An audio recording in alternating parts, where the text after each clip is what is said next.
Hello, everyone. This is criminal profiler Pat Brown, and today we're going to go to Australia, and we're going to go to the Outback, and we're going to go to a little place called Larrimah, which really is a little place, really little. Like now they have less than 12 residents.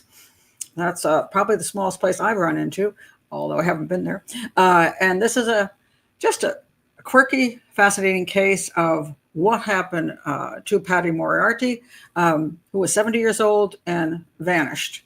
And he's never been found. His dog has never been found either, which is one of the interesting things about the case. Well, there's so many interesting things. And so I'm going to delve into what the evidence is and who I think did it. And for some people who've already watched the shows about this, you already probably know who the number one suspect is, according to many people. And I will tell you if I agree with that. And if I do agree with it, why would I think that? Okay. So anyway, I want to welcome everybody who's in the chat room. I'm going to take off my glasses because for some reason I can't see through them tonight. So get rid of those things. So hello, people who've just showed up. Sarah's here now, and Beck's here, and Shaz is here. And I hope there's a few of you who are here in Australia. And I put this show at 7 o'clock Eastern time in the United States, so that at least you'd be awake, which is, I think, 9 in Sydney. So I tried my best. Lisa S. is here. Liz is here. See how Amy's come in. Who else haven't I said is here? Sarah, I did say you were here. And Lex is definitely from Australia because, oh no, what happened here? There you are. She knows her Australian creatures, right? So anyway, and so you can correct me. What the heck is going on here? Sorry, I'm having a hair issue here. Well, okay. So a lot of this takes place in a pub. So I just can't. This is an Australian beer, but I just came from a Jamaican, which isn't Jamaican either. It's Mexican, but just came from a big, huge Jamaican dinner with family. So I took this to go. So now I'll feel in the pub mood. All right. So if you'd like to be in the chat room, please check out the Patreon link below. Click that. It's $5 a month, and you can be at 2 live shows a week. One on the weekend, which is the case show like this, and one during the week, which is a hangout of all kinds of a mixture of news and questions. If you don't want to do that, that's fine. Do subscribe to the channel. Check my playlist and understand everything I do. Even though you can't be at the live shows if you're not a patron, you can see every one of my shows because they're all public once I finish the shows. So, all right, let's get to the story because it is a weird one. It is a weird one. All right. So, gee, thanks, Sarah. No, I'm a cheap junk tonight because my son paid for the beer. So. And that's a joke from another show, because somebody called me. What did they say? Because I showed a tequila bottle. It cost like $50, and they kind of said, you're this rich drunk. And I said, how dare you say that? And I took out some really cheap stuff. I said, no, I'm a cheap drunk. So that's where the joke is from. But we're going to be talking about a bar, so it just is appropriate for this show. So. Oh, I'm getting terrible statements from you people now. I'm a lush now, too. Oh, you're drinking a what? What is a strawberry yazoo? I don't even know what that is. All right, let's get to this. Okay. Now, Paddy was 70 years old, and he liked to frequent a place in this little town. So let me show you what little town is. Little town of Larrimah. The area there's a Larrimah. It's, I guess, near Darwin. And I didn't show the whole map of Australia, so if you don't know what the map of Australia looks like, this probably isn't helping you. But anyway, I think it's in North Territory. I have not been to Australia. One day, maybe. And this is what the area looks like. So, a great place to lose a body. Let's put it that way, because that's the town down there, and there's nothing around, and it's on a highway that. The trucks do come down the highway, and they do stop to get some food and drink in town. But other than that, and there's some tourists, but when they go away, there's supposedly it was a dozen people at the time he was there. And so then they say, well, now there's only 11. Somewhere I heard 13. So, but about a dozen people, including Paddy at the time. And this is him. He's really quite a character. And let me show you where I got my information from, which was from quite a few places actually, because I enjoyed the story so much. I spent a lot of time. So this one is from Max. So you have to have Max to watch it, and I had to pay for Max for the month just to watch it. Last Stop Larrimah, and it has all these townspeople in it, So, and they seem to really enjoy being on camera. They don't have a problem with this. So whether you're watching this or this is a special that is on YouTube, documentary on YouTube, Lost in Larrimah, so you can see that for free. And then Where is Paddy? This is a podcast, which I'll link. The information is below, but you'll have to figure out where you get your podcast from. For me, I think I'm watching Apple Podcasts, and the characters are in all of these because they're very social, and they don't mind getting in front of the camera or getting recorded, and they love to tell stories. So it's one of the better documentaries I've seen or podcasts I've listened to, because many times there's stuff on there I'm just getting bored with, and but these people, they didn't bore me, so I really did enjoy them a lot. So yeah, so here we are. So let's go back here so we can just get our fella here. So he would like to go to, so there's 12 people in town, but I'm not going to go into all the people because most of them aren't suspects, okay? But there are a few that they throw around in the documentary, says, hey, it could have been this person, it could have been that person. What it wasn't, I can tell you, is a trucker going through town. And the main reason, which is this dog is a very important part of the whole picture. Because if, let's say a trucker came through town and, I don't know, did something to him.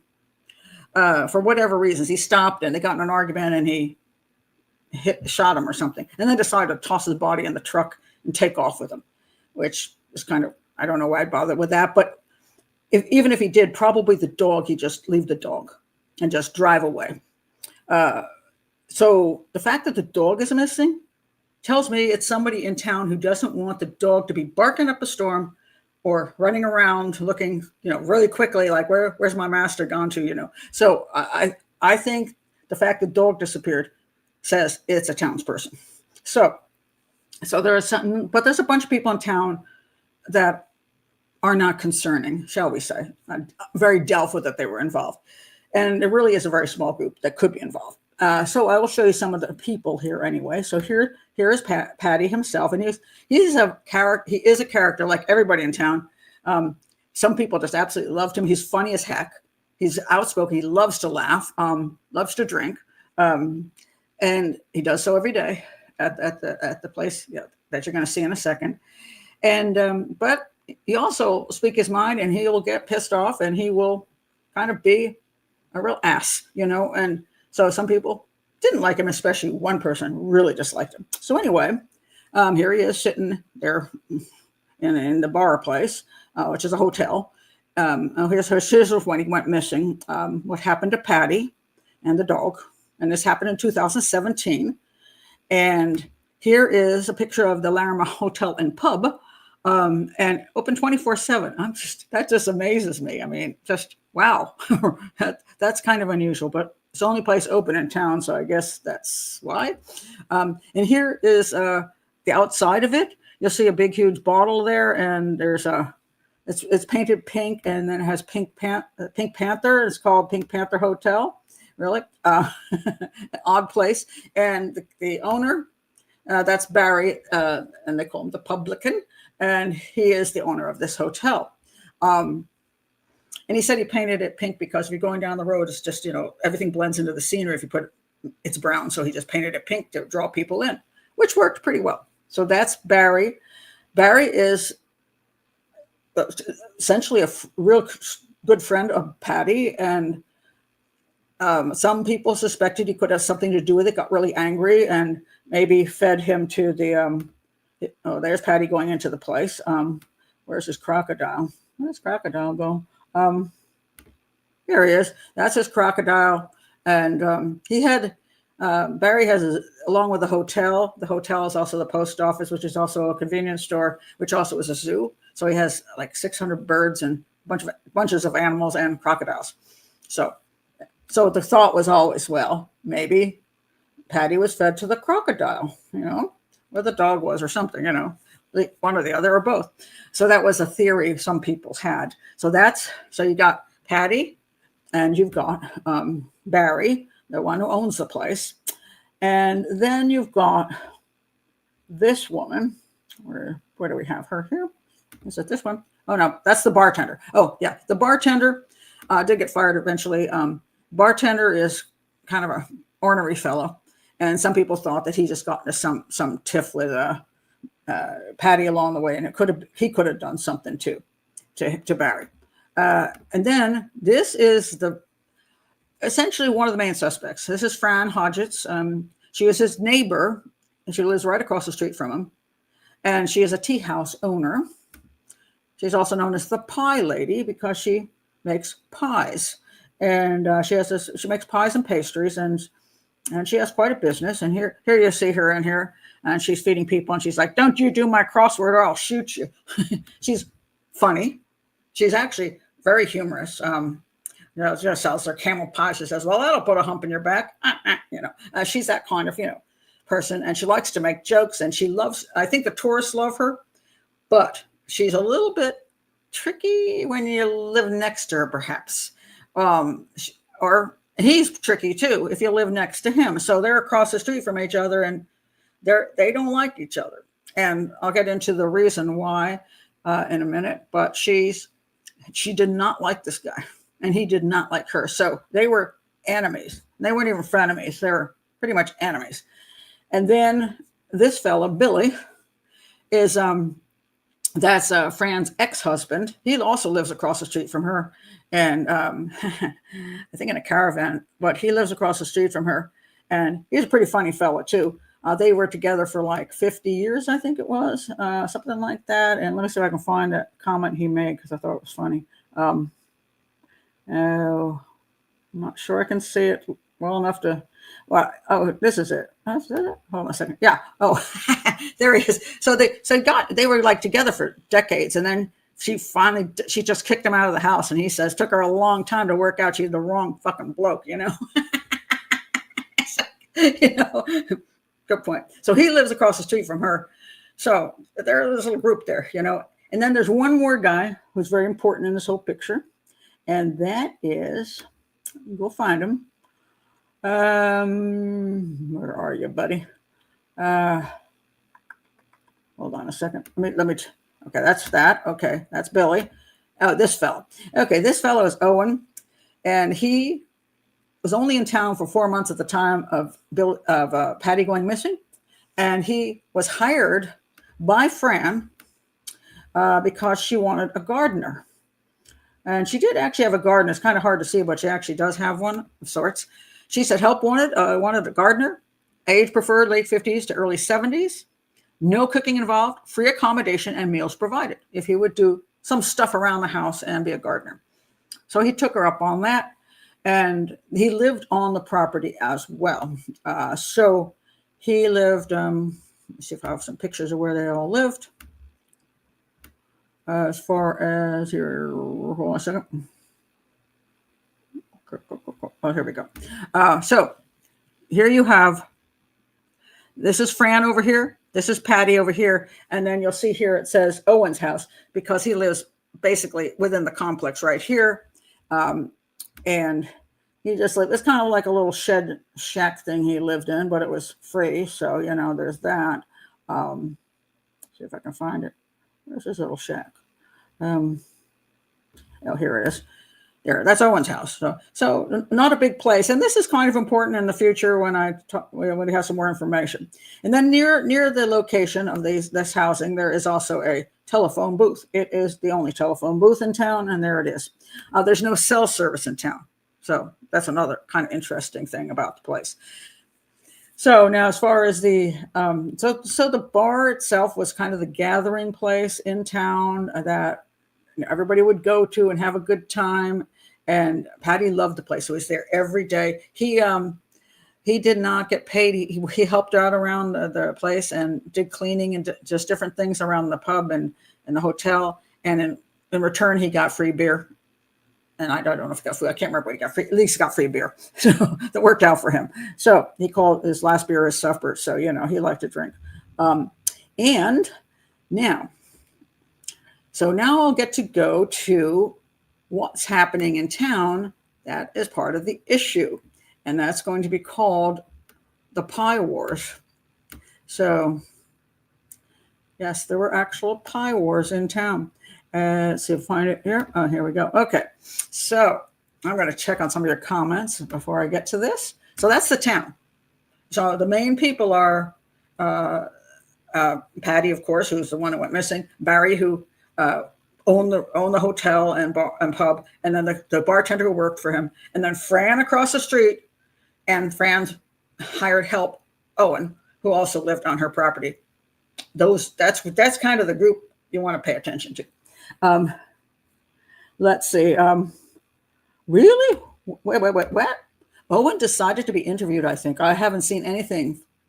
I have not seen him be interviewed.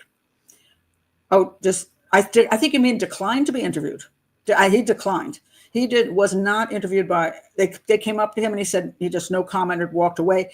And his lawyer, his attorney, said no comment, can't discuss that, no comment. So he's the only one in town who didn't talk a lot.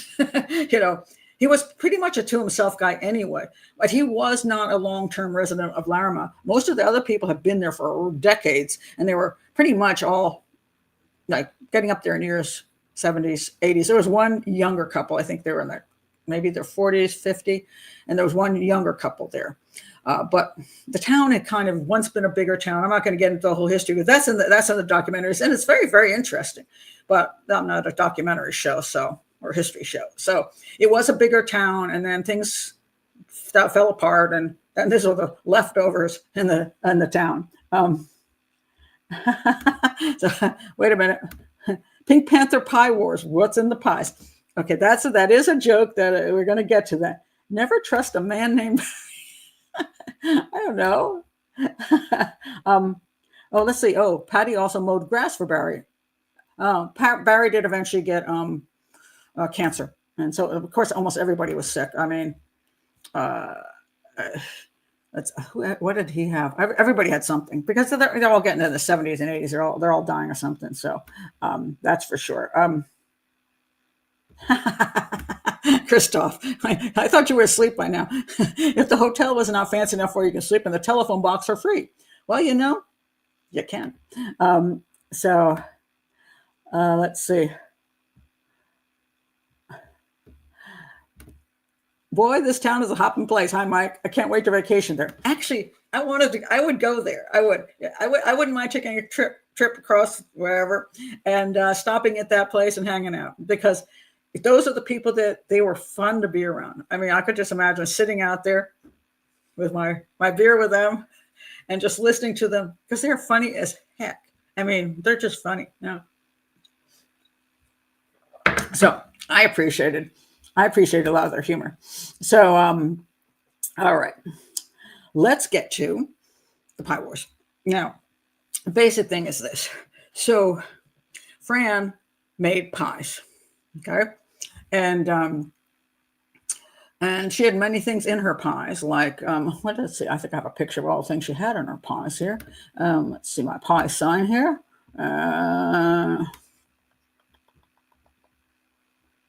Where's my pie sign? That's my first picture lost. Dang it. No, I've lost my pie sign. Okay. Anyway, she did have in her pies, she had crocodile, she had camel, I think kangaroo, but I'm not sure. But she put lots of animals into her pies that were more unique, shall we say. And how good they were, I don't know. Now, Paddy said her pies were awful. The worst pies in Larrimah. Okay, that's a joke on the worst pies in London, which I'll get to in a second. So he said her pies sucked. But so anyway, over there at the Pink Panther place, they were making pies too. Now, mind you, Paddy didn't like her, and he liked Barry and this place. This was his second home. You know what I mean? So he was pushing the pies over here and trashing the pies over there, and he was pretty brutal about it. So the problem that Paddy had, funny guy that he was, he would do nasty stuff and things that were, trying to ruin her business. So I can see where she didn't like him. So I don't know whether, it's hard to know who. They both have very ornery kind of people. I don't know who pissed off whom first. So don't know. So I don't know where it started, but it got to the point where both of them were, she didn't seem to outwardly do anything to him, but he seemed to like to play tricks and do rotten things, like supposedly he drag a kangaroo on her property and chuck it in her drive so that she got a smelly dead kangaroo. She supposedly cut a penis off of a dead donkey once and threw that over there. She claimed he stole stuff. I don't know, and poisoned her garden. So I don't know how much of this stuff is true, but I don't know that I think she's a liar, because she may be exaggerating. But then again, maybe he's one of those kind of people. But he's funny too. So I guess if you're on the right side of him, he'll be best friend ever. Wrong side of him, he might come after you. So that's where the pie wars started. And there's a lot of claims about why the pies were good or why the pies were bad, and of course, in the long run, because when Paddy disappeared, the question then was, which was the joke, over here we have Fran's Sweeney Todd pies. Now, I don't know whether, I can't remember whether that was put up. I don't know if Paddy put that up or somebody put that up later. I don't know where that came from, because I watched so much documentary stuff I don't remember. But if you aren't familiar with Sweeney Todd, you should be, because personally, it's my favorite musical ever. I'm absolutely in love with Sweeney Todd. So Sweeney Todd, this is the one with Johnny Depp. It's a movie. If you haven't seen the movie, he does a great job, and I was surprised how good it was. And of course, these are Fran's pies, but these Mrs. Lovett's meat pies, and that's her in here. I first saw Sweeney Todd at a local theater. I didn't know what I was getting into, and Sweeney Todd ends up being a serial killer. He's a barber, and it has the most beautiful song. There was a barber and his wife. There was a barber and his wife, and she was beautiful. It's just, it's not great for singing voice here, but it was just it's a beautiful song. And then there's all these really amazing songs. And one of the songs is about meat pies, because what happens is after he starts killing people, he has to get rid of the bodies. So Mrs. Lovett's having this problem with her meat pies because she doesn't have enough money to buy the meat to put in them. And she's running out of kitty cats in the neighborhood. So she's like, this would be useful, because, he's a barber and he's cutting people's throats and dumping their bodies, and then she can turn them into meat pies, you see? And so there's a little song there, and it's called A Little Priest. So, I imagine this is Paddy. What's in that? It's a little Paddy. It's a Paddy. And then, is it any good? Yes, it's a very tasty laddie.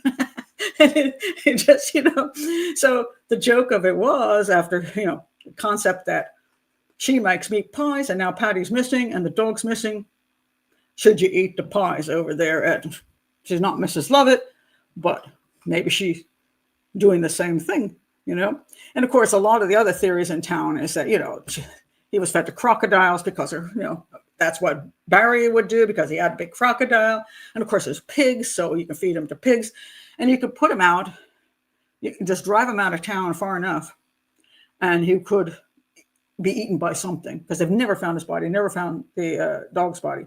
So there's all kinds of things. There also were sinkholes out there. And I don't know, there were big ones, small ones, and I don't know.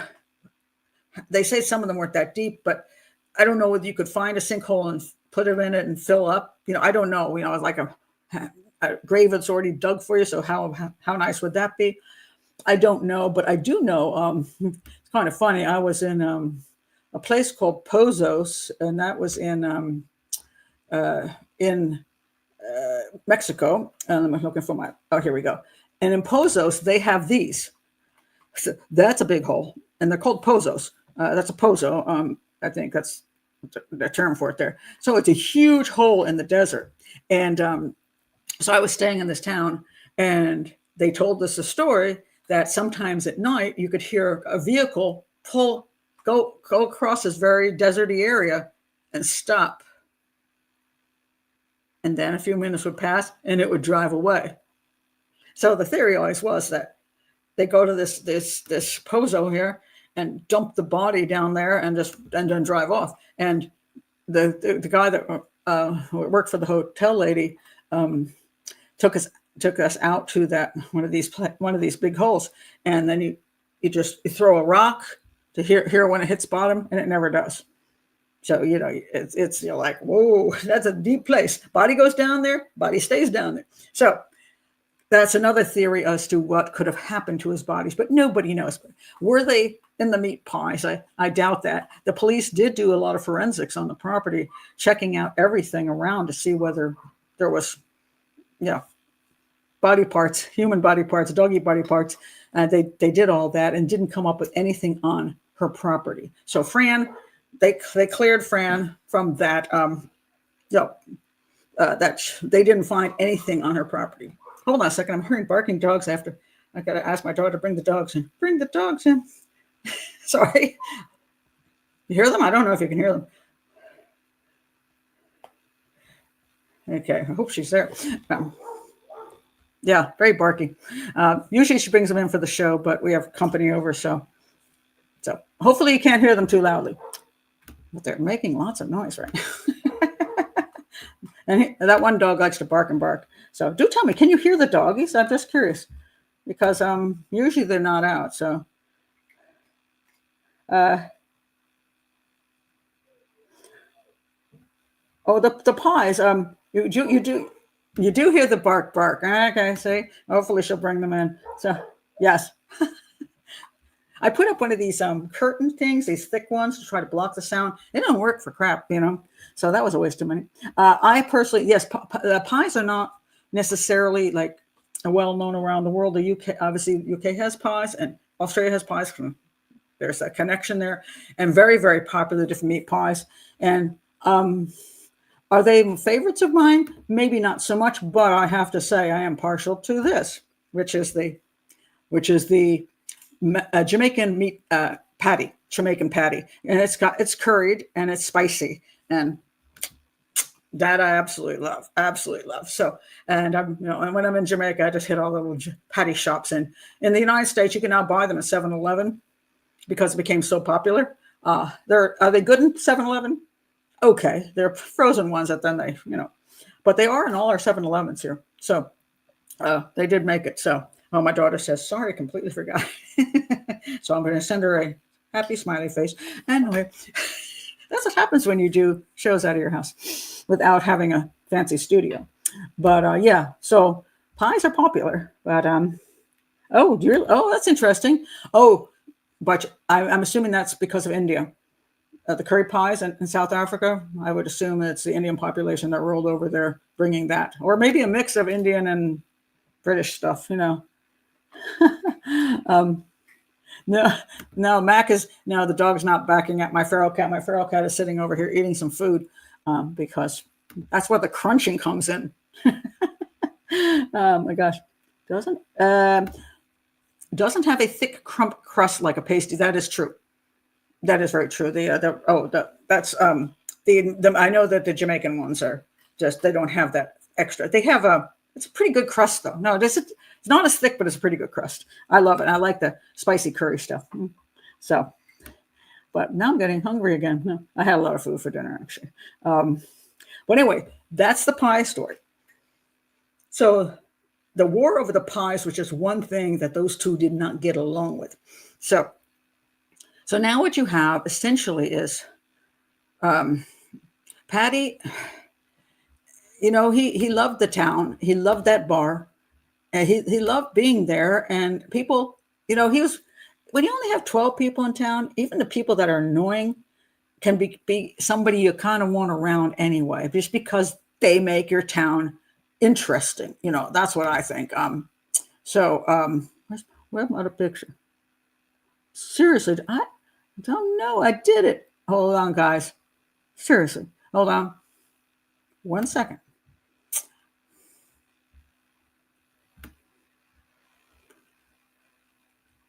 I lost my suspect picture. I wanted my suspect pictures. Oh, there it is.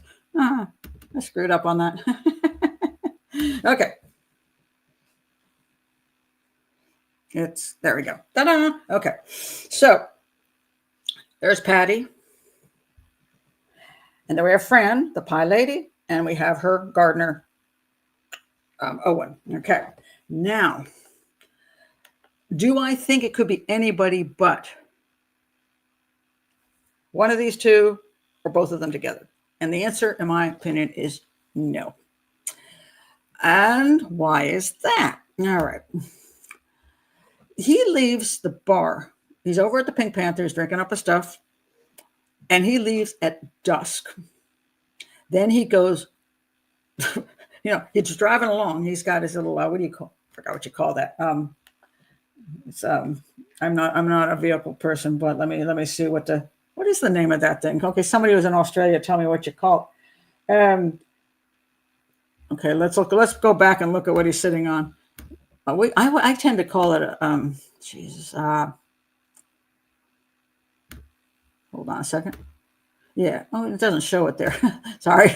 I thought it showed it. It's on that. Like I think. What do we call them? Shoot. I'm blanking. Somebody tell me. Quad run. Okay. Is that okay? A quad runner. Is that what you call? Okay, cool. Quad. Okay, quad bike. All right. Yeah. So he's just sitting on there, and the dog has got space on the back. Yeah. All right. Thank you very much, because I couldn't remember what the word was. Yeah, quad bike. Okay. So he's at the bar.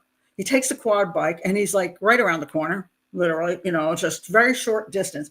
And one of the claims in one of the documentaries was people should be able to hear things because he's not that far away. But I don't think he was. I forgot, 240 meters away or something. Oh, 280 meters away. It's not a big distance, a little bit of a distance, but not big. It says here, Irish-born Paddy Moriarty, 70, and his red Kelpie, Cross Kelly's the name of his dog, were last seen leaving the Pink Panther Hotel at Larrimah in the Northern Territory on December 16th, 2017. All right, so now he's headed home and it's dusk. So he goes to his house. Now, the important thing to me here is that Barry, as far as we know, Barry's running the restaurant, the bartender's there, people are hanging out. He goes home, and the police go in his home. Now, there's a little bit of interesting about Barry, the bartender. So what happened is he said he would be back about noon the next day to borrow a lawnmower or something, and he didn't show up. And Barry's supposed to be like his buddy, his best friend, and 280 meters away, it's not far away. And supposedly Barry doesn't go check on him. And doesn't go check on him until another day. He's like, what happened to him? He's supposed to comfort. I think they watched like a church service on TV or something at the bar on Sunday. I don't know. I can try and remember exactly what the day was. They said, we don't remember the days out there anyway, because nothing much happens here. So we don't even know what the days are. So anyway, he didn't show up for that. And that made Barry think, what's going on? So he goes over and checks, and so does this other couple in town. But it's not reported to the police for 3 days, approximately 3 days. I'm not quite sure when things were checked. And somebody's like, well, if Barry's his buddy, why isn't he checking on him sooner? Why would it be so long before it's reported to the police? Which gave the killer time to do something with Barry and the dog, right? Patty and the dog. So people think that Barry run the place, did something to him, and they needed that extra time, so he didn't check on his friend. So he was busy getting rid of his friend.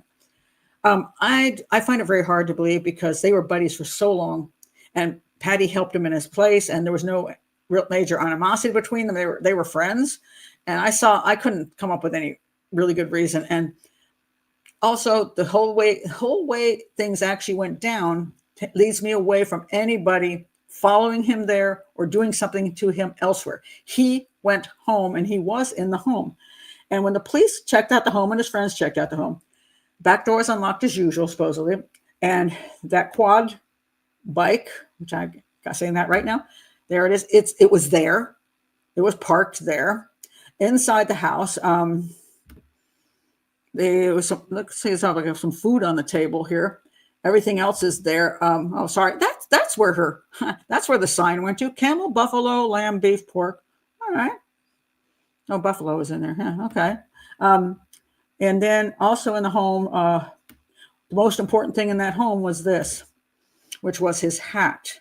And supposedly he never went out without the hat on because he was 100% bald. And I guess if you take a look at his picture, because I do have a picture of him with bald, there he is bald and there he is with a hat. He never left without either that hat or the other hat on his head because he didn't like looking bald. And I got to admit, it looks better with a hat. So I got it. Bald guys, sorry guys. So depends what kind of bald guy you are, because there's some bald guys' heads are just great. His not so much. And so he putting that hat on, it does make him look younger. So I guess that's why he does it. So his quad bike was there. His wallet was there, keys, glasses, food, everything was there. The only thing that wasn't there was Paddy and the dog. So he got home. He comes into this house. He's home, puts his hat down, parks, puts his hat down, getting some food, doing whatever he's doing. And then he's not there anymore. Now, the police looked around and nobody saw any sign of violence. Now, admittedly, there may be a little extra time. Somebody could have cleaned up the place, but they didn't find forensics, nothing. And the people came earlier to check on him, also didn't see anything out of place. Nobody saw anything out of place. Just he wasn't there and the dog wasn't there. So I don't think anybody ever came into his home and did anything to him. Also, he did get home. And it's clear he didn't go out again. It doesn't mean he didn't go outside the house. It just means he didn't go anywhere else. So one of the things he used to do was like to take his dog for a walk in the morning, I guess around past the garbage dump and stuff. And he already had a routine with the dog. But he was already home. He wasn't taking the dog for a walk. So where's he and the dog? But he did get home and he must have gone outside of the house for some reason. He and the dog had to be outside the house when something went down. Now, the trucker thing, I don't buy it again because a dog, I don't think it would have bothered with a damn dog. And I don't know why a trucker going by would suddenly have an issue with him. So chances are there's no reason to stop there either. So I don't buy the trucker thing. So now we have, why would something happen to him right outside of his home? When the only people in the area right there was the pie lady and the pie lady's employee. Now, the pie lady, there's no question she was pissed at him and she was angry with him. She told people, she said a lot of mean things about him. So somebody actually claimed she wanted to hire a hitman. I don't buy that one. I don't believe that she hired a hitman. She would, I don't think she was terribly upset that he disappeared or be dead. You know, I don't think she would be upset about that because she would be relieved of him being a constant thorn, you know? So I don't think she'd have a lot of, you know, like, darn, you know, in a way, maybe she would miss the excitement. You know, it's really hard to say what people, you know, even if people say all kinds of terrible things about each other, sometimes, you know, they like the drama. I can't tell with her whether she would or wouldn't, but she clearly did not like him and said a lot of terrible things. Now, let's see a couple of these things I want to point out. When Owen moved in, okay. Now, Owen, hold on a second. Just want to give you his last name because I've forgotten it. What's Owen's last name? Yeah, right. Owen Laurie. Okay, Owen Laurie is his name. All right, so he is hired by her to do stuff around the place. She claims that they didn't hang out much together. They didn't talk much together. I don't know if I believe her. Now, she yeah, I'm not sure about her as far as when she's trying to protect herself. I can't tell whether I think she can be very deceptive. So after she hired him, if he's around a lot, maybe he's, you know, most of the time she's working, but I wonder that she didn't say stuff to him, especially because he's right across the street. And this guy also had a dog, and he didn't like his dog at all. He was pissed off about his dog. And let's see, he said a couple of things about. Let's see if I can find them. What did he say? Well, I'm looking through the little teeny pictures now and trying to find the words that she said that he said. Okay, let's see. Maybe this is it. Let's see. Oh, no. This is when the police came. She goes, I said to them, I know why you're looking in my freezer. That's kind of funny. Let's see. Oh, you're looking. And she said that too. You're looking for Paddy, aren't you? Yeah. Yeah. Definitely. That is definitely what they were looking for. Oh, maybe this is it. Oh, yeah. Okay. So he said this. So Owen said to Paddy that he needed to shut his dog up, or he would shut the dog up, essentially. And then when the police came to look around, he said, I thought they came for me, which is an interesting comment to make. So Owen didn't like him, and he didn't like his dog. And he had his dog, and he didn't like his dog. He did own a vehicle. That's important. I had to find out if he owned a vehicle, which I figured he did, because it's hard to get there and around any place without a vehicle. He did have a vehicle, and he had a dog, and he had a dislike for him. And so they were kind of at it again, right across the street from each other. Now, you add in everything she says negative about him.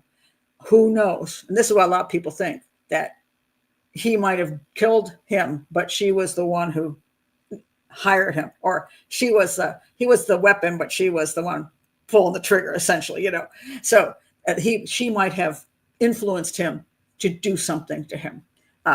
So that is a theory. Now, what do I think of that theory? Well, I do think it comes down to right there. Let's look at the road again, where they live. Hold on, let me find okay, hold on. I thought I had a separate picture here that showed it a little clearer where they actually lived. Maybe? Yeah, okay. There we go. All right. So there's Paddy's property, and there's Fran's property. And that white thing there, that is on the left side, that's the shack that Owen was in. So you can see they really are just across the street from each other. And so now if you've got Paddy there and nothing else nearby, and it's already dusk, and he's in his house, and he leaves his house with his dog and goes outside, not any place but outside, who is he going to run into? He's going to run into, well, Fran or Owen. That would be it. Literally would be it, because there's nobody else around to run into. Now, what would be, in that particular case, I take Fran away from being the one who did anything to him, that she physically did anything. Let's say he was away doing something else, and well, actually, he was out. Actually, about the time that something went down, the joke of it is that actually he was right there, because he was he was in the phone booth for some reason. That one phone booth that was right outside the houses there. He made 2 quick phone calls, attempted to make phone calls. It didn't go through, or he hung up or something. But he was right outside, so he was there, right outside, in that phone booth about the time he arrives home. So I do want to point out, let's say he just finished his phone calls and then just went into his house and locked the doors and went to sleep. And she was outside, and they got into a confrontation. Well, the problem I have with that is she is a pretty elderly woman, and she may be tough, but tough enough to dealing with a body and a dog and trying to do all that on her own. I don't buy that. I don't see that as a possibility. Could she have done something to him and then got him to help get rid of the bodies? I guess it's possible. That's a reasonable theory, but I I don't see it from her, in spite of all her nastiness. Now, whether she influenced him is a whole nother matter. But one of the things you look at with a case is, what if something happens that's very unusual? This town, all these people were in town and nobody died. She did comment, if he keeps it up, he's going to be the first murder in Larrimah. Got to watch what you say. She did say that. And he turned out to be the first murder in Larrimah. But until that moment in time, people had still been living there together, yelling at each other, laughing, drinking, whatever the heck they were doing. They were okay. 4 months before he dies, this guy moves into town. He's the new element in town. Now, I couldn't find out much about his background or anything, outside the fact he was once a boxer. So he's a strong fella.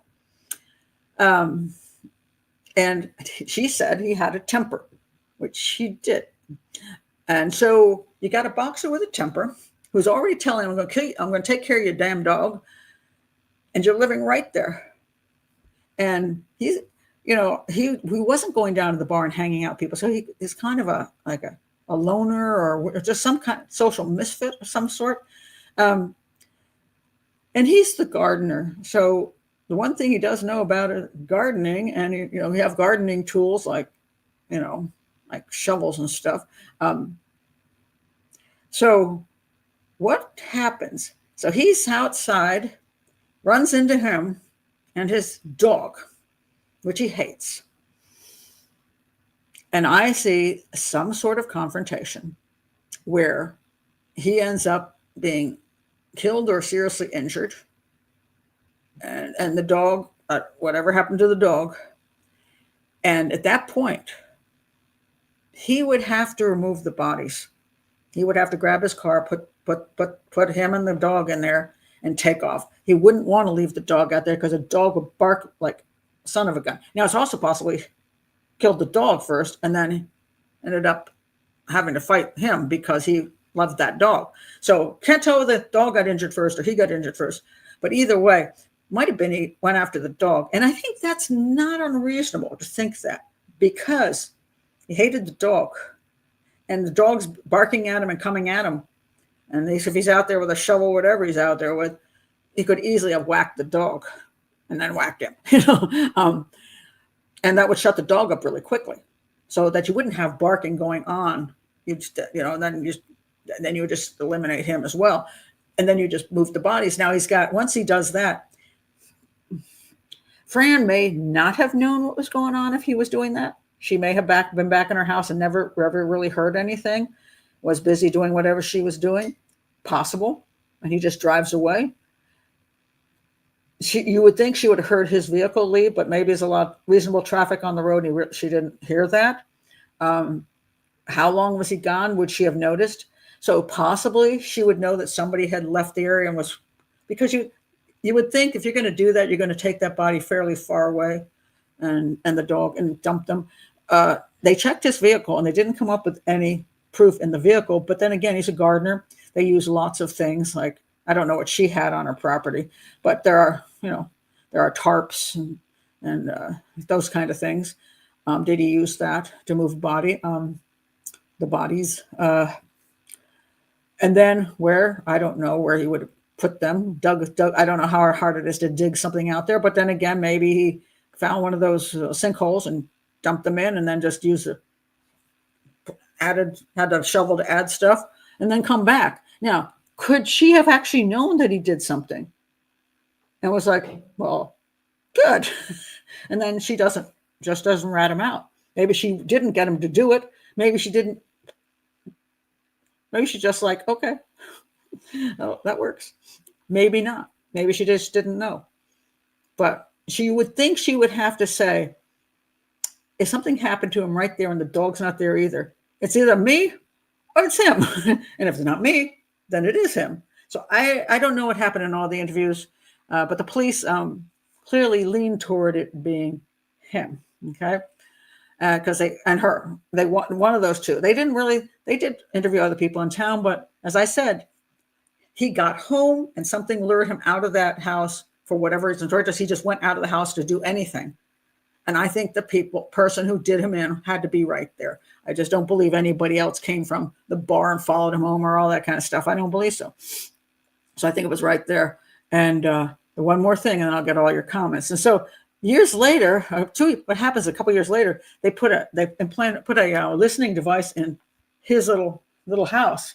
And this is fascinating because I had already picked him out as my suspect very early on because I say the location. I knew it had to be one of these two involved because I can't come up with anybody else that, because he went home and stepped out, that had to be somebody right there. So anyway, so they suspected him of foul play, and they in 2022. Oh no, sorry.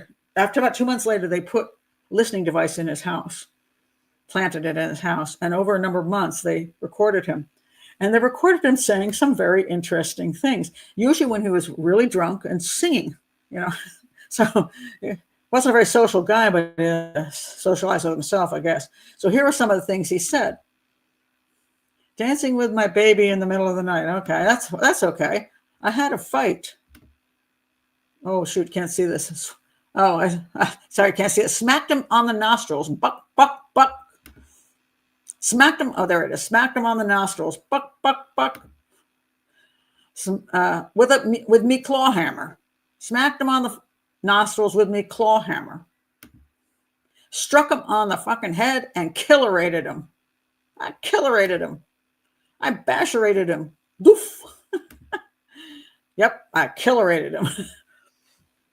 Well, now, I think that's an interesting, what looks like a confession. And supposedly he did mention one of them that killed the dog. So if he's singing about doing that at the same time, I think he did the dog first. I think he attacked the dog and then it took him out. I don't think he was the target, which would be interesting because for her, he would be the target. For him, he hated his dog. So I think he went after the dog first, and then he came in to protect his dog, and he whacked him too. But he's singing in the house all these things, and they confront him with these recordings, and he says, "It's not my voice. It's not me." Okay, so you don't socialize with anybody, and you live in this where was this little house here? Let's see. You live in this little house. I don't think other people are in there in another room and you didn't notice. So clearly it's him saying these things. Now, they did not arrest him. The case is still, quote, unsolved. And that was back in 2022 that they had this inquest and that information was released. So now it's 2025, nothing's happened. Why? And people say, why hasn't he been arrested? Because they didn't find a body. They didn't find his body. They didn't find his dog's body, and they didn't find the weapon. They found no forensic evidence in his house or car. All they have to go on is him singing a song that he killerated him and the dog. Now he's drunk. In theory, I would say as his defense attorney, in theory, sorry, I need a drink now. I can almost imagine being on a beach in Mexico. I've got lime in there too. So anyway, he could have been drunk and just imagined, oh yeah, I killerated him and I killerated the dog, killerated it. That's not a, quote, absolute proof confession. Do I think he was confessing, singing it to himself, or the memories of it? Yes, I do. But in a court of law, you can't say that, well, maybe he didn't do it. Maybe he's just happy somebody else did it and he's just singing a happy song as if he did it. Maybe he's just putting himself in the place of the killer. That's what the defense attorney will say. And if you're on a jury and you say, let's see, they don't have a body, they don't have the body of Paddy, they don't have the body of the dog, they don't have the weapon, he's got no forensic in his house or car, so just because he sings a song, we're going to put him in prison? Charge him with murder? I see why they haven't gone anywhere with it. I don't know, unless they find some other proof. They're probably not going to go anywhere with it. Do I think the case is likely you could consider it solved? I think so. I can't come up with anybody else. Now, One could say she could have been a partner in crime in some way, shape, or form, encouraging him, maybe even saw it happen. Could that be true? Sure. But it can't even get him, who I think actually did the crime. It's certainly not going to get her. And she ended up, now she's sold her pie place. She's no longer there. The whole town is down to like 5 people. So, Paddy kind of did in the town when somebody did him. And so no more pies in that town.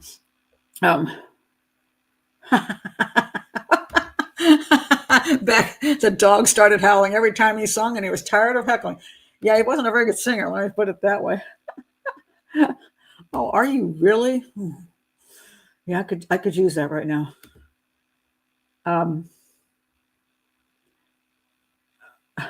Loose alliteration. I like the killer rated. That's pretty cool. Yeah, if he did something she definitely knows and is not bothered by it, probably not. She's probably happy he got what was coming to him. I'm guessing that's what she would say. And maybe she did in the shows and I just don't remember it. He got what he was coming to him. And to some extent she'd be right, because his treatment of her was pretty appalling. And but I don't know what her treatment of him was, what set him off against her to that degree. Because I think she could be a pretty tough lady, you know what I mean? But he definitely, I didn't hear anything about her throwing dead kangaroos on his lawn and stuff like that. And so I didn't hear any evidence that she had done anything to him physically, or just did any kind of attacks on him, whether it be playing pranks or any of that stuff. I didn't hear any of that. Most of it seemed to come from him toward her. So, but that she would like him to disappear? Yep, probably.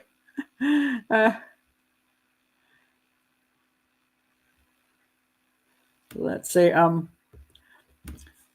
she may know what happened to him, but didn't do it. She looks very smug when speaking about him. Yes, she does. Also knows they won't find because she knows they've been disposed of. Well, clearly it's been a while, and so everybody knows they were, Paddy and the dog were disposed of. There's no question about that. So, but she could be smug thinking, well, if they haven't found them by now, they're not going to. But then again, she might have a clue where they are, but she's not going to tell. Maybe she knows what he did. Maybe she's happy he did it, and she's just not going to rat him out. But I mean, theoretically she could, because if nothing, well, maybe she thought she rats him out to take her down with him, because the beef was between the two of them, not, well, then this guy came in, they had their own beef. Okay, so they did, but hers was a long-running one, a very well-known long-running one. And so she would immediately, if you say somebody does something to him, you immediately think of her first. And he would say he was the new one. And she did say she was the one who basically ratted him out about the dog stuff. So I don't know why she did that. Maybe other people in town already knew that they were having issues over the dog. He didn't like his dog. Maybe people heard stuff. I don't know why she would say that. Sometimes people say it because they already know other people know it. On the other hand, she could be saying that because she wants to pin the murder on him. Or even if she's not trying to pin it on him, she's trying to push the murder away from herself. Even if she didn't do it, she doesn't want the police to keep looking at her. So she's like, well, he has issues with him too. So, but the phone booth is only used once a month to call. Really, is that it?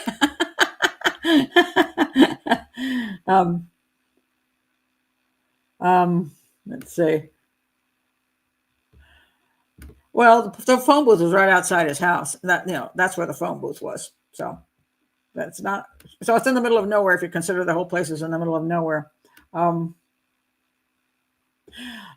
Yes, that's correct. Could Owen be at Paddy's house yelling at Paddy's dog outside? Yes, that's true. Let's say the dog was out, is barking out in the yard, and then Owen comes over and starts shouting at the dog, or even hit the dog, and then Paddy runs out to see what you're doing to my damn dog, and that's where it ends. I think that is what happened. I do. I think that is what happened. And that's why he left the house. That's a good reason why he'd leave the house, actually. Not so he and the dog could have left together to go outside for some reason, or I think your scenario is better, that the dog was outside barking up a little storm, and he went over to do something about that dog, and then he came out. And maybe if he hadn't come out and the dog just got quiet and was dead, maybe he wouldn't have ended up dead either. But I think, yes, I think the dog was the actual cause of it, which is kind of funny when you think about it, because for all the trouble that, issues between the two of them for so long, it was an issue between two human beings, didn't like each other. This guy rolls into town and all ends up being over a dog. But a lot of times in life, things are over smaller things. So, and I don't know, he seems like a questionable fellow, shall we say, that I can see. And he's a strong fellow too. So that he'd be able to killorate the dog and Barry, not unlikely. Carla says, the inquest police played audio which detectives alleged was of Mr. Laurie singing of how he killerated him. Yep, that was it. So yeah, I think the dog could have. She hates him, and her hired help hates the dog. Yeah, I mean, but I don't know that he was actually the target. If the dog was the actual target, then the only reason he got killerated was because when he smashed the dog's head in, he was pissed and came running out, and then he had an angry person on his hands, and he smashed him in the mouth. And that's interesting to me right there. He smashed him in the mouth with a hammer, which I'm assuming he used on the dog, because if the dog's barking, you got to use something that's a weapon to the dog. Otherwise, they're going to get your arm. So I think he hit the dog with a hammer, and he came out and said, "What'd you do to my dog?" And it's interesting what people are drawn to sound too. As you start shouting at him, "What are you doing to my dog?" You hit him straight in the mouth. So see, the whole scenario works very well. Claw hammer to dog, claw hammer to his mouth. And then he also said to his head, because I believe his mouth came first. That's because they say he was probably shouting at him at that point, hit him in the mouth, and then once he's just smashed him in the head after that. And that was the end of both of them. So, yeah. So I can't see another scenario here that makes any sense of anybody else in town, and not even her being involved. I think it was all him, and I think she's just pretty happy about it. Except that now I think she's also ill. She was getting up there in years too. So after that, maybe her business went down too. I can't remember, but I know she had a cancer as well. So I think she went to live with her daughter in another location. So, but yes, I think the dog first. I think he attacked the dog and then him. And the dog probably did lure him out. They were barking. Yeah, very much so. Yeah, well, that is very true. He had another dog, and he loved that dog too, and that dog died. And this was now his other dog, and it was his best friend. Yeah. So, but, the problem is, as you hear the barking dog, which is kind of funny because the story's about a dog, really, and the dog, you hear the dogs barking. So we have it's what's it called? An Italian Mastiff. Cane Corso is our new dog. Now, when I say our, I don't mean mine, because I have no dogs in my house.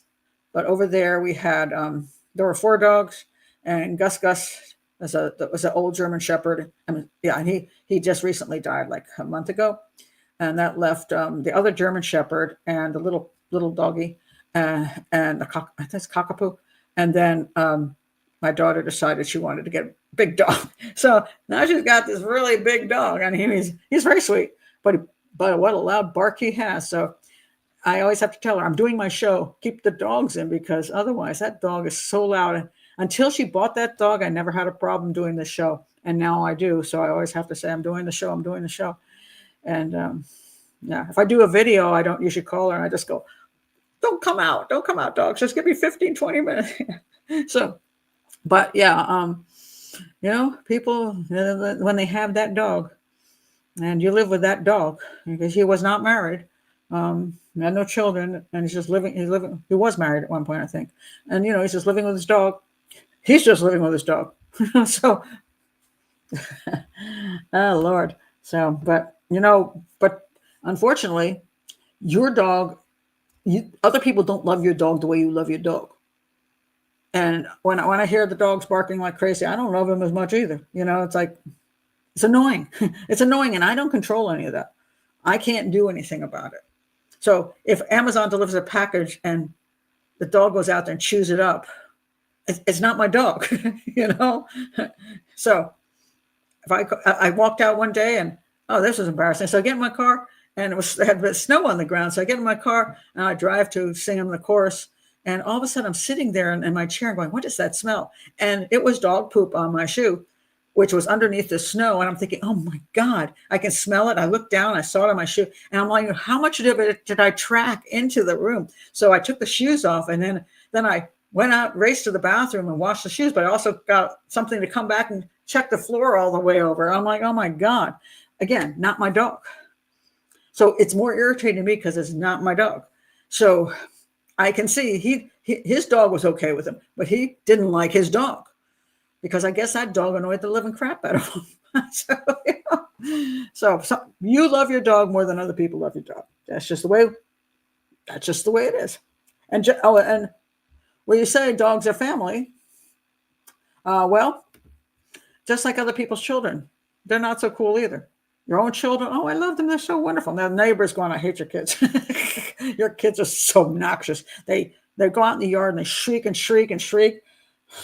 They're not fond of your kids as much. So, oh, that's an interesting point. Oh, okay, Tina, okay. Could he be threatening her and telling her if she says anything, he will kill her too?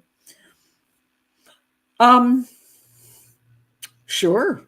That's entirely a possibility. Yeah. Good point. She hardly knew this guy. She actually chose a guy she wanted an older guy, probably because she wanted to be safe around the guy. Goes to show you, just because a guy is 70 years old or whatever, doesn't mean he can't beat you to death. You know what I mean? And he's a strong man. He says he was a boxer and he's a gardener, so he's strong. And it is possible. She did fear him. She did fire him. She had him go away after this. And she mentioned she was scared of him. She could have simply be scared of him because she suspected he did something and didn't want him on her property when she suspected he actually did kill the dog and Paddy. But then again, she could have known it or suspected it, and he came to her and said, look, keep your mouth shut. Keep your mouth shut. You don't like the guy anyway. Keep your mouth shut. Yeah, absolutely could be true. Yeah, good point. Oh,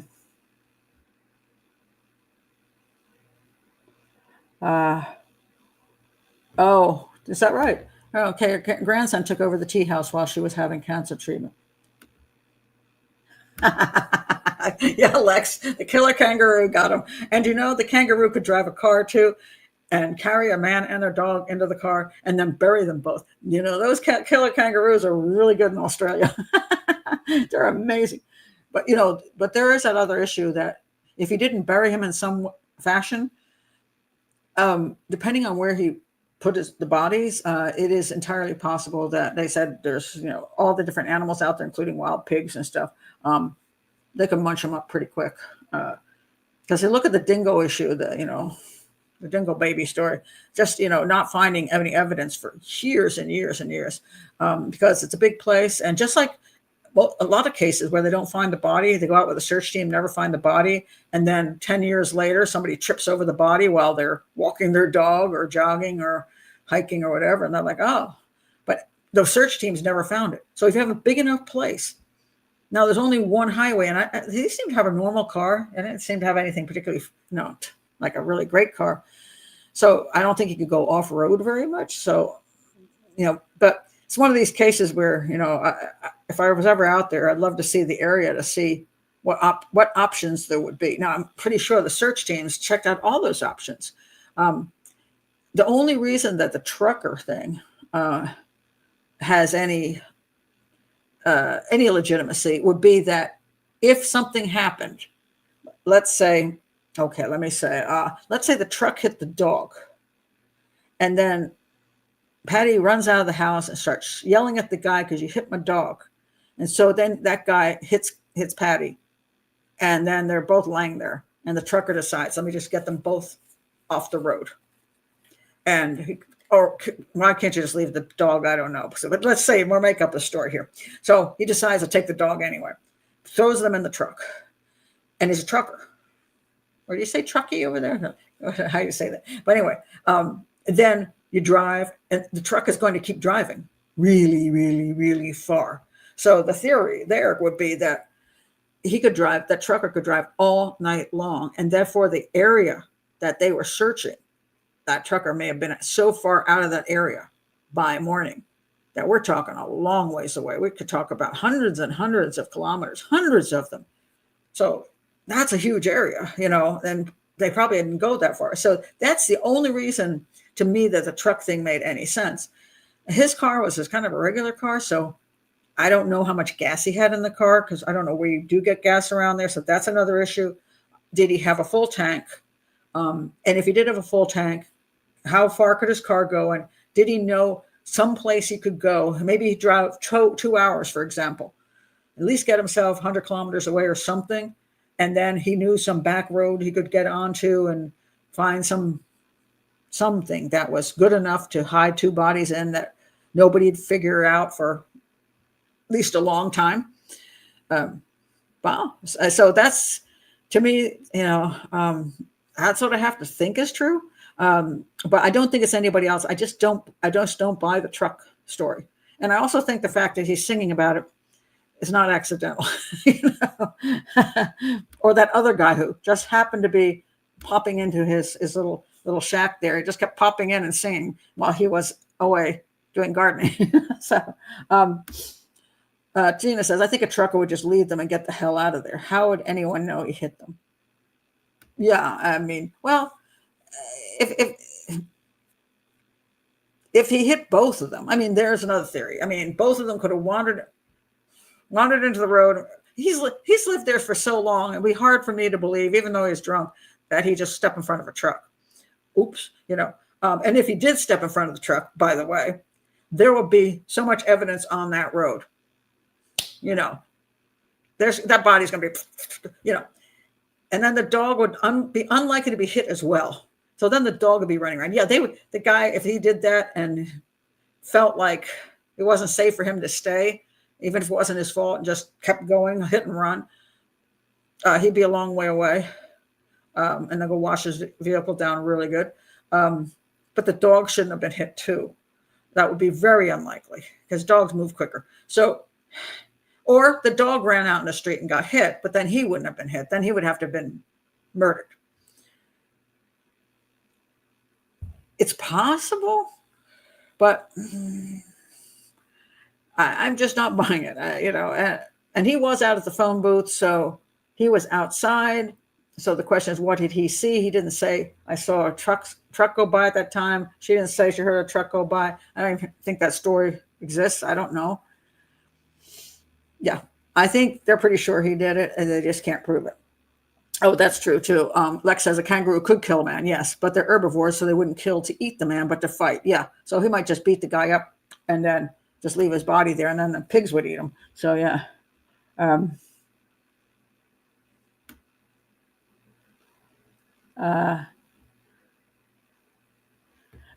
You never heard of this case before? Well, yeah.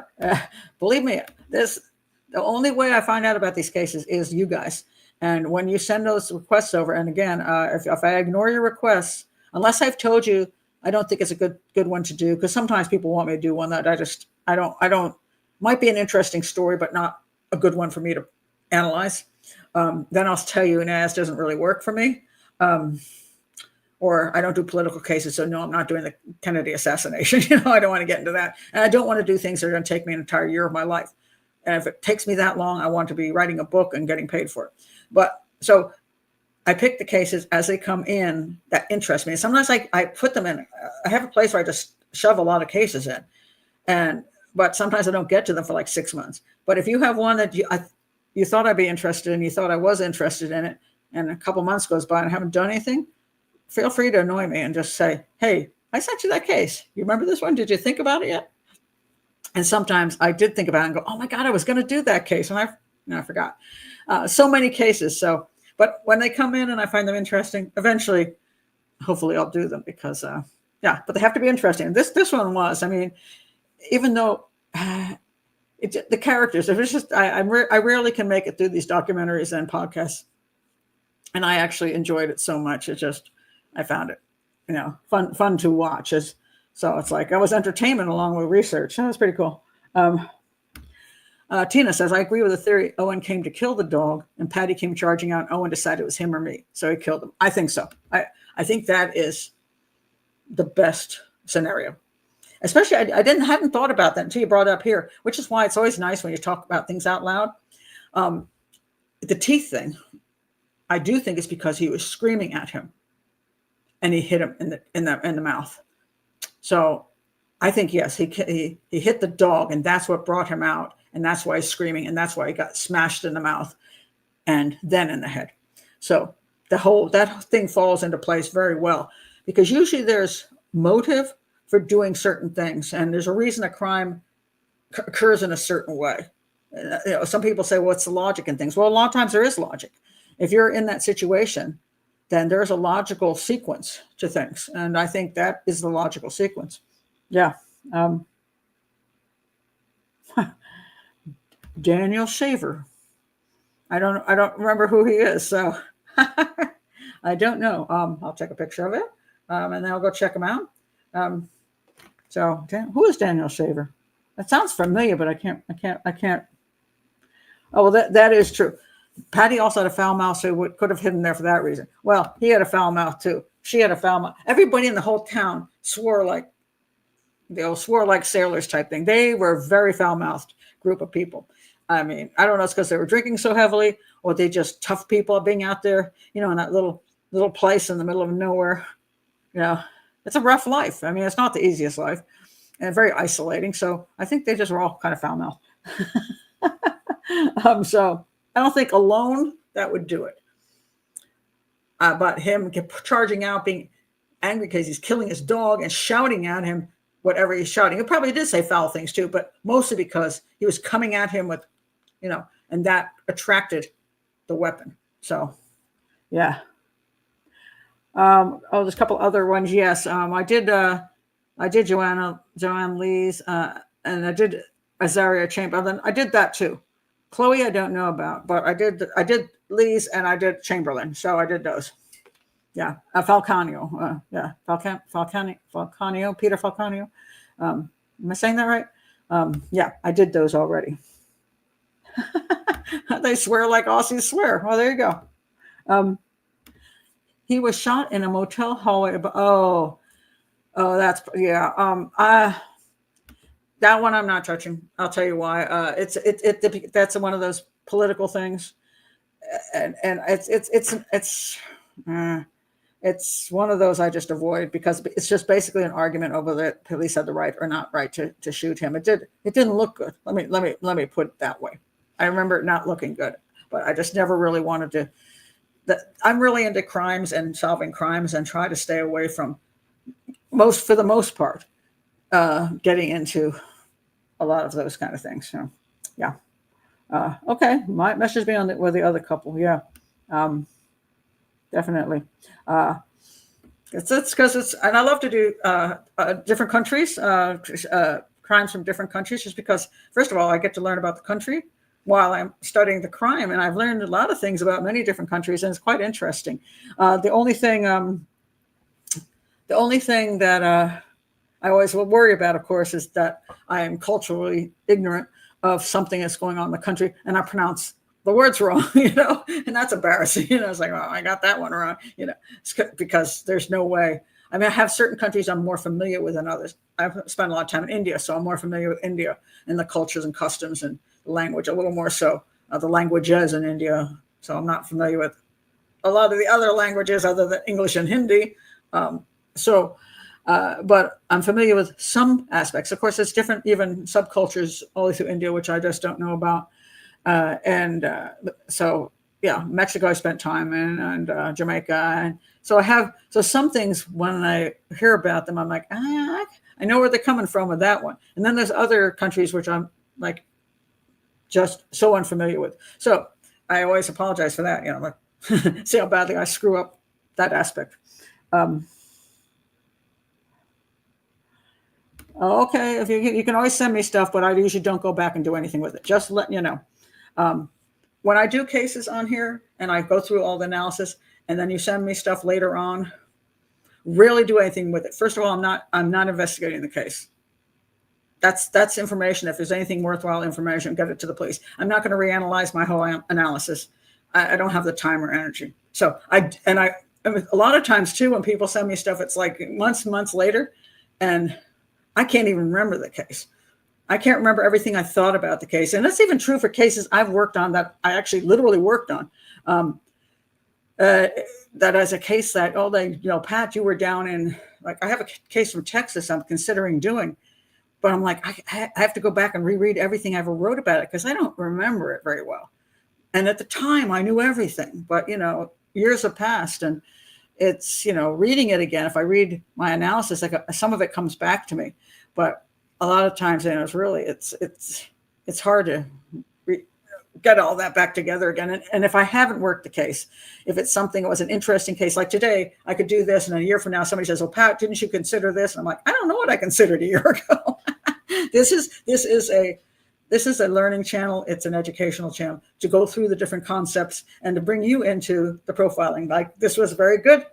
I saw some good profiling here, added to a even better scenario than I had in my head, because I just studied this today. So, it's very limited, but it's the concept of analyzing cases and not solving cases. So, unless somebody is hiring me to solve a case, I'm not going to go back and redo everything. So sorry about that. Unless I say otherwise, you need to go to the police with whatever you know. Well, there are always new cases. That is true. And also, there's so many cases that are just out there for so many years that are fascinating, like this one. I'd never heard of it, and it's like, wow, this is a really interesting case. So yeah, now sometimes when you do the channel, you've done some of the biggest cases first, and so then the lesser known cases are done later, unless there's some like Delphi or Idaho that come flying out, Lucy Letby. Those are the brand new cases that are big. But some of the older cases that are big, you usually do them in the beginning. So then you have, more unusual shows later on. So, and this one I also don't know. Carly Goose, I don't know. So, well, let's see. And sometimes the other thing too is sometimes cases are too old, in the sense that the information is so sketchy and you just don't even know what it really is. And somebody says, well, this happened in 1970 or 1960s or 50s. And I have done some cases that are that old that had really good information, but a lot of them are so, the information is just not good. And you just say, well, somebody killed her. I got nothing, more than somebody killed her, so that's it, so that's why I say sometimes I have to look through the case to see whether it has enough to work with. So, Tina says, I like hearing cases in other countries because we're inundated with cases in the U.S. You want to hear something different. That is very true, and sometimes very different scenarios, like the case I did fairly recently, the Mexico case where the girl was found, the child was found under the mattress in the bed days and days later. That was a fascinating case. That was really interesting. And I did the one, Puerto Rico is the United States, but I did the one in Puerto Rico when I was in Puerto Rico, and it was really cool because I was able to drive into the neighborhood and see where it all went down. So yeah, there, if those opportunities are really neat. So some places that I've been in the world, I've done a few Indian cases, and so I some of them I did know the neighborhood, generally speaking, and the culture there. So it's interesting. So yeah, I like the change up myself. So yeah. So I'm always welcome any, if you hear of a great case in your country or in another country, let me know. Yep. So, and here, the serial killer cases, some people will wonder why, actually. why I don't do more serial killer cases, unsolved serial killer cases, or solved serial killer cases. The reason is this: I'm a specialist in serial homicide, and so that people go. But a lot of times the problem is this: if I'm not working the case and don't know all the suspects, I can't identify who the serial killer is. I mean, it's just not going to happen. And a lot of people are interested in serial killers because they do gruesome things. So you got somebody who's abducting women and raping and leaving them on the side of the road, and then, so what? So how am I going to analyze this from a distance? Because generally speaking, serial killers are oftentimes very similar. Generally speaking, the way they work. So it's like it could be anybody who out there is a serial killer. I can't just narrow that down and identify anybody. Or if it's a serial killer that's already killed a whole bunch of people, he's already been caught. And people say, well, why don't you do a thing on somebody or somebody? And I'm like, unless there's some interesting investigative issues on that, I'm not into just talking about serial killers and how creepy they are. That's not my thing. I don't find that fascinating. I know it sounds weird because I specialize in it, and I wrote a book on serial killers. Oops. But I did write a book on serial killers. I do understand their psychopathy and all that stuff. But what interests me most is, how do you catch them? How do you understand from the crime scene information who your suspects are in the area, and how can you go after them? So when I do something like Jeffrey Dahmer, I did Jeffrey Dahmer. I did a show on Jeffrey Dahmer. I do have a serial killer playlist. I did Jeffrey Dahmer. Why? Not because he's a creepy dude, but because of the police investigation and the different things that occurred that I found very interesting. So I did do something on Jeffrey Dahmer. I can't remember what other serial killers I've done. And I intend to do more, but it has to have something investigatively interesting to me. So otherwise, you might as well just go online. You just go on all over the internet and all over Netflix, and you'll get all the serial killer stories you want. So, oh, Lord. Well, this is the point. They're all narcissistic psychopaths. That's true. The same MO is not necessarily true, because there are some very specific different MOs. And the other one that people call signature, which is a rarity, by the way. So MO is a method of operation of doing of committing the crimes. You do it because that's how you work it. The signature is something unique that the serial killer does basically because it amuses him. They call it a signature because this is what he feels he must do emotionally. Get out of here with all that emotional stuff. No. And the thing about signatures is the claim is that he does it on every crime, which is very rare and doesn't happen. That's all Hollywood stuff. Like every time he kills somebody, he puts an X on their head. Even Jack the Ripper. Jack the Ripper, what was his thing? Okay, so he liked to take body. No, every one of the women he didn't cut open and take parts from, but he eventually did do that. I do have Jack the Ripper. I did the whole thing on Jack the Ripper. I was thinking of the Boston Strangler, that he put bows around their neck. Well, he didn't do it on every crime. He didn't do it on every crime, but he did find it amusing. So there are things that they do because they just like it. And the rare case that got this guy caught, which I use as my example all the time, is out in California. There was a guy who was raping and killing women. And on one of the crimes, I don't know how many crimes, it's been a while. I'm going to do a show on him because that was interesting. And I talked to the investigator who was a great detective. And the guy had chopped up the clothing of the woman, but he didn't cut the clothing off of her body. That would be more MO. It's like, I got to get this clothes off. I'm just going to slice them off or whatever because I can get to the woman. He liked to chop this, just have fun, go chip, like for just chopping up stuff.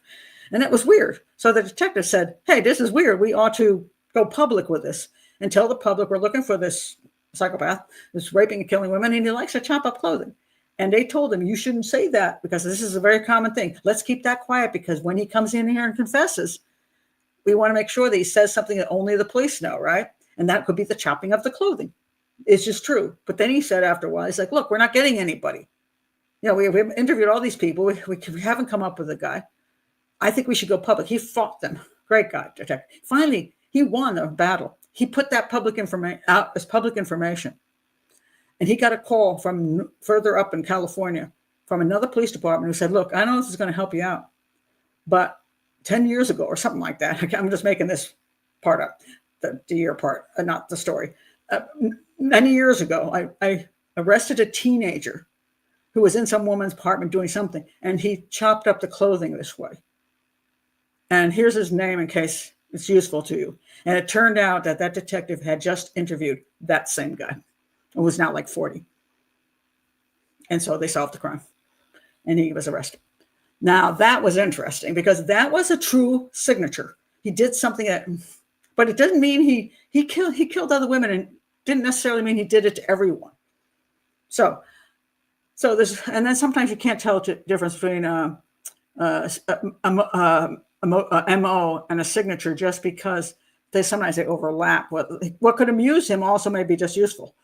So, yeah. So there was one where I don't know if it's John Douglas who said it, but some guy, he was raping the guy's wife, and the guy had him kneel on the floor, and he put a teacup on his back and said, "Don't move." And he went and raped the wife. Now, was that MO or signature? Is it signature because he found it amusing? It's like, oh, well, I'm raping your wife. I'm thinking of you're looking like an idiot, kneeling like a dog on the floor, and you got a teacup on your back? Or did he do that because if the guy moved, the teacup would fall, smash, and he'd hear the guy coming after him? Or is it both?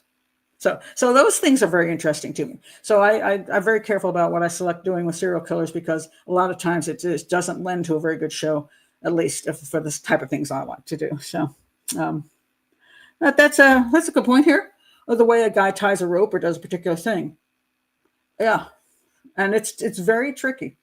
And for me, I always believe you want to keep your options open, your thinking open, as opposed to coming down with, oh, this is what it means, because I've seen too many profiles done by certain profilers where they say these kind of things. And I'm like, get out of here.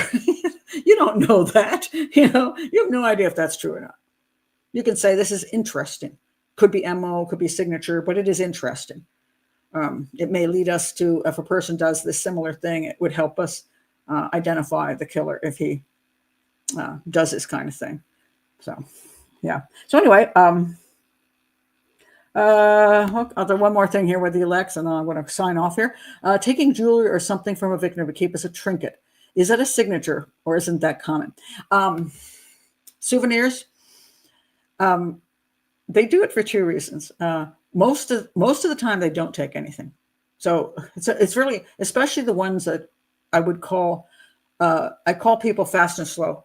Fast meaning what might be considered, he's I'm blanking on the terminology. It's profiling terminology, and I forget about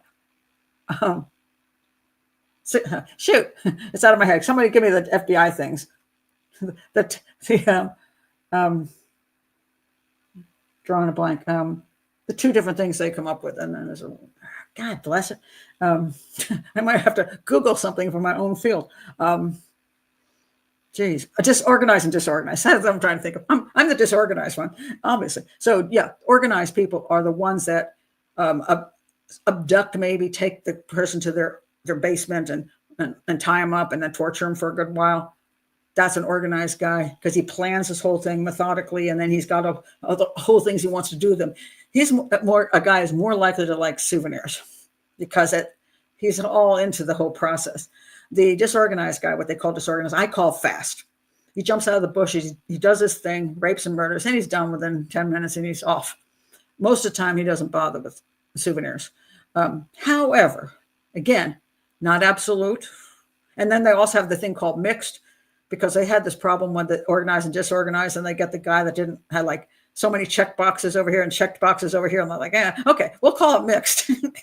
In other words, sometimes we don't know.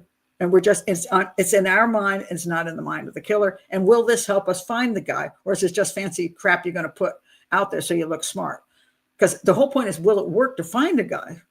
Because other than that, who cares what the profile thinks? You know what I mean? Like, he has issues with women. Okay. Did you make that up? Do you really know that? Because the New Orleans, was it the New Orleans serial killer guy? I thought that was funny. He has trouble getting along with women. The dude was married. He was doing fine. And then he's antisocial. The guy gave barbecues in his yard. So he wasn't those things. And that was just the profile just made that crap up.